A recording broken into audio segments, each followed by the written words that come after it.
ঢাকা ৮ আসনের সংসদ সদস্য পথপ্রার্থী ও ইনকিলাব মঞ্চের মুখপাত্র শরীফ ওসমান হাদীকে গুলি করে হত্যাচেষ্টার ঘটনায় প্রধান আসামি ফয়সাল করিম মাসুদের মা হাসি বেগম ও বাবা হুমায়ুন কবিরকে গ্রেফতার করেছে র্যাব। সংস্থাটির লিগ্যাল অ্যান্ড মিডিয়া উইংয়ের পরিচালক wing commander MZM Intekhab Chowdhury গণমাধ্যমকে এ তথ্য জানান।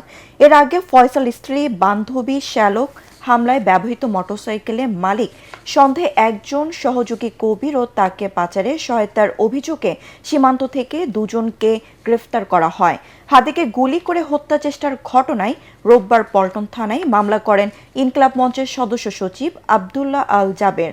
12 ডিসেম্বর গণসংযোগের জন্য বিজয়নগর এলাকায় গিয়ে উসমান হাদী হামলার শিকার হন। চলন্ত রিকশায় থাকা হাদীকে মাথায় গুলি করে আততায়ী। উন্নত চিকিৎসার জন্য সোমবার এয়ার অ্যাম্বুলেন্সে হাদীকে সিঙ্গাপুরে নেওয়া হয়।